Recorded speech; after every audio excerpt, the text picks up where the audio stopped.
Time to talk about another armor-piercing chariot, another favorite of mine, the Razorgor chariot. Yes, indeed, the pig carts for the Beastmen. Today, myself facing a red salamander. He is the host of the weekly, I guess bi-weekly, practices on the Noob Hammer Discord. Great guy, has guests on to cover various topics. Yeah, they do a lot of things there. So if you guys are interested in jumping into multiplayer and you want a good place to start, I would definitely recommend that. But myself with the Beastmen against his lizards. And yeah, we've got the Cygor, as you saw there, the one Razorgor chariot, Ungor Raiders, Morgor the Shadow Gave, Bray Shaman Laura Wild. Got two Bestigor herd. Great charge on these guys. 35 charge there. Chaos Spawn. We've also got Ungor Spearman herd up front taking the skirmish. Hounds. For the Lizardmen, he's got an Engine of the Gods, Skink Priest, Lore of Beasts, so this is some terror, able to summon more terror, very good stuff. Saurus Warriors with shields in the main line, cohort of Sotek, Skink cohort with javelins, Chameleon Skinks, and Cold One Riders out on the flank, led by a Saurus Old Blood with some Chameleon Skinks for skirmish. So yeah, the chariot here has a little bit of work it needs to do. The main role in this particular build is to keep the Lizardmen skirmish units away from my monsters, those that are going to be summoned, like this Cygor summoner here, and my actual Cygor if I have to bring him into combat later, just in general. But a real nice roast here right off the bat. Orbital Bombardment absolutely shreds, yeah, those Ungor Spearman herd, and thankfully it actually didn't do, well, I say absolutely shreds. We didn't do as much as I was expecting. It did almost hit these best score. I was able to pull them away and kind of clips this one a little bit, so could have potentially been a lot worse, but thrown in some spawn over here. The chariots themselves right now did come over to try and kind of disrupt this cavalry attack, but now I'm going to run them out and start to go after these skirmishers, also trying to disrupt them with these spearmen herd at the same time. We've got a Manticore summon up, come back in my back line and start to terrify away some of those Ungor raiders, and likewise, my spear support getting pretty thin. The Stegodon charged into this melee combat. You can see I've got my summoned Cygor in here as well. I actually missed the attack order directly on the Stegodon, but nonetheless, we've got that fight going. Those Saurus are feeling not great, but at the same time, I want to pull those best score out so they don't just get ground down by the Skink Priest there. Best score with their high charge. Definitely want to cycle charge with them if you can. It's kind of weird to cycle charge with infantry, but these ones, poisoned by the cohort of Sotek, they're getting attacked by all this cav. They're going to have a hard time pulling out. The Ungor Spearman herd get terrified from the mere presence of this Stegodon here, but all in the meantime, I've been highlighting the highlight of this video. These guys, oh yeah, this is what they're for.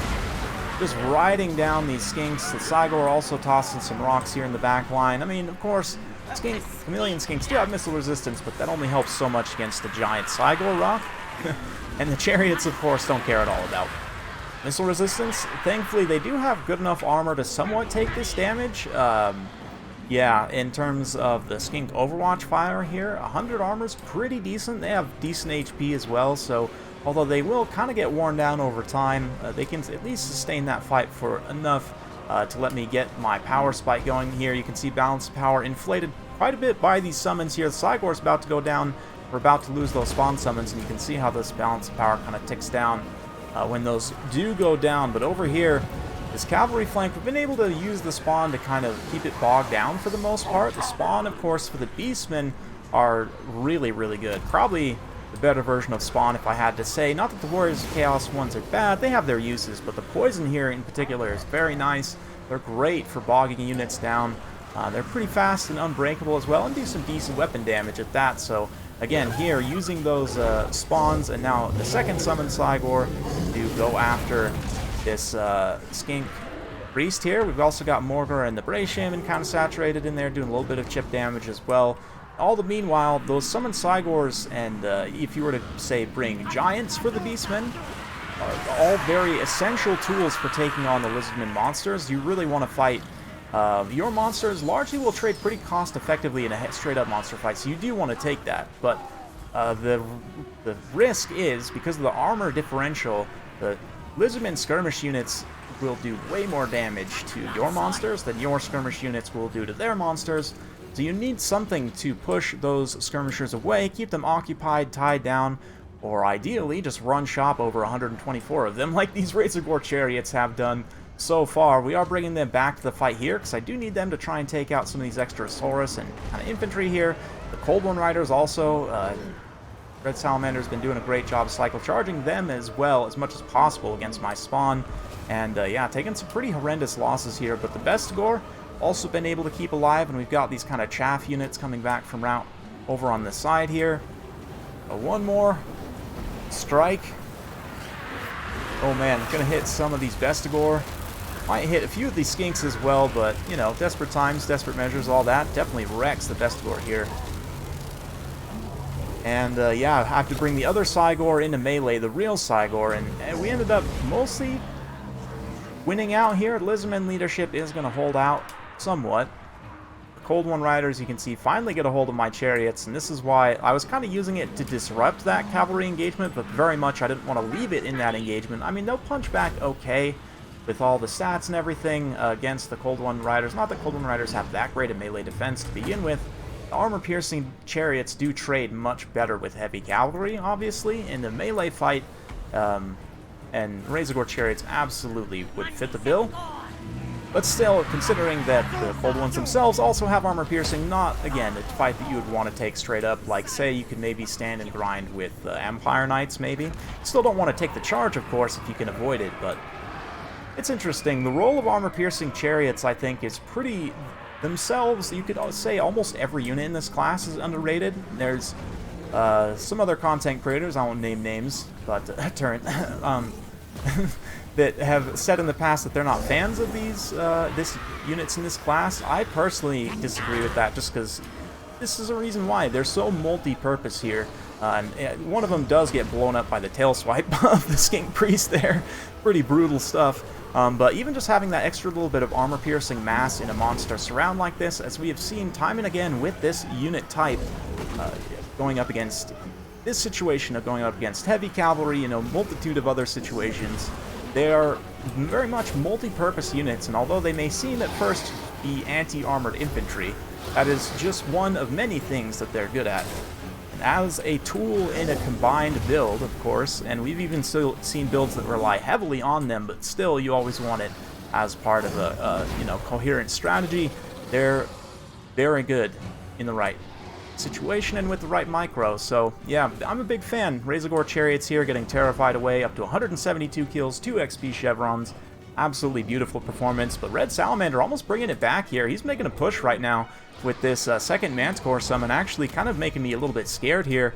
Morgar is going to have a duel with this Saurus Oldblood, and Saurus Oldblood was actually doing some nice damage to him, but the Chariots and the Bestigor now with the rear charge Bestigor. Again, that massive charge, 35 charge on them is huge for an infantry unit.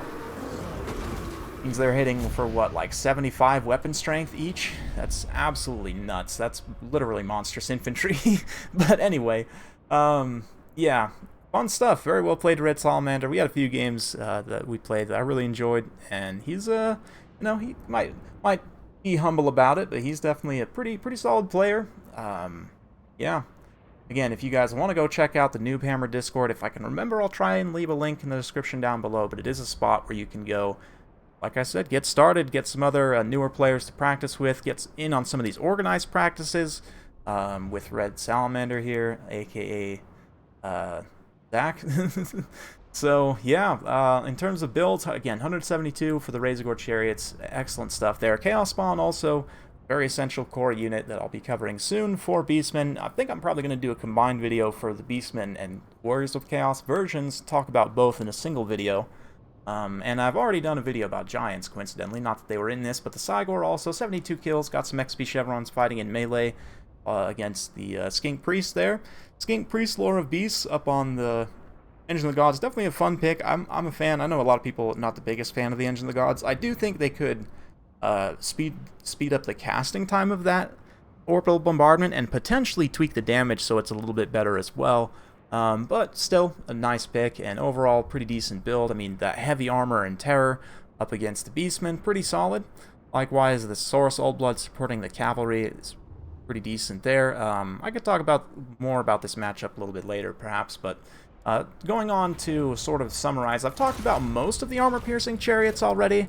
I think there's maybe one or two that I haven't hit yet. I'll have to double check, but I do plan on doing some summary videos about these unit classes soon, as I've mentioned a few times. We've covered a couple unit classes almost all the way through, and these armor-piercing high-tier chariots is one of them. I may go through and talk about the lower-tier chariots still and kind of combine them all into one video, but we'll see. In general, though, these Razorgor chariots, you know, the lions, the boar beasts, those are the ones that kind of spring to mind immediately, right?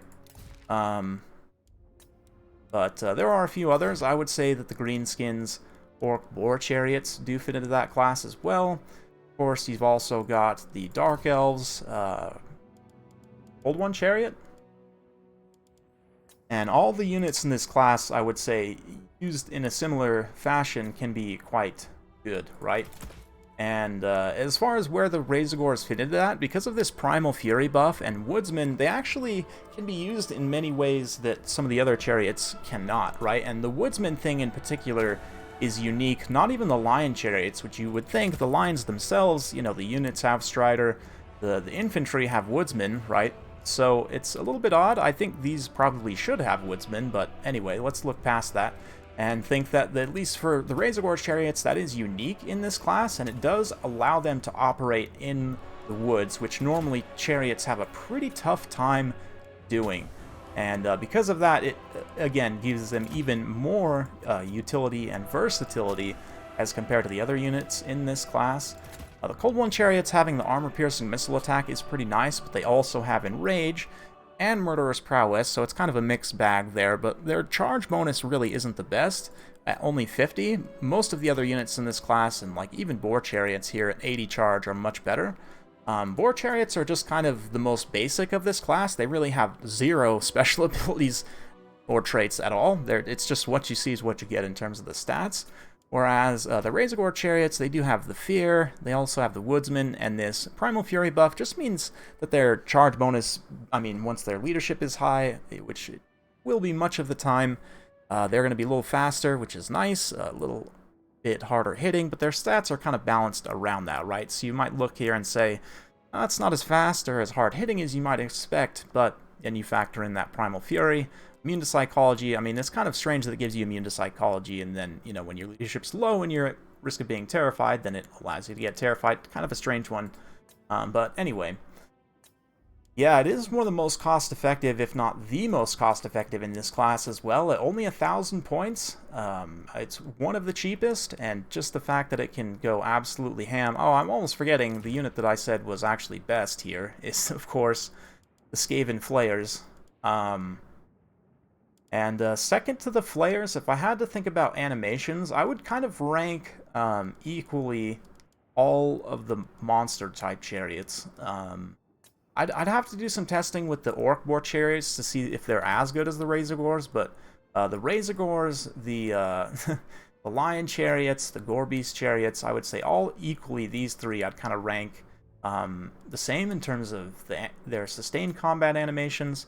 The Razorgor chariots, like I said, with the Woodsman and the Fear and the... I mean, I guess they all three of these cause Fear, which is why I kind of compared these three more specifically. I guess Flayers do also cause Fear, do they not? No, actually, they do not. The ROR does, but that's quite expensive. But yeah, the sustained combat animations are pretty good here. Not quite as good as the Flayers, but I guess that's it for now. I've rambled on long enough about these, but I'll save the rest for a dedicated video. Thank you very much for watching. Hopefully you guys enjoyed. If you do like this sort of content, be sure to like, subscribe, all that jazz, and we'll see you next time.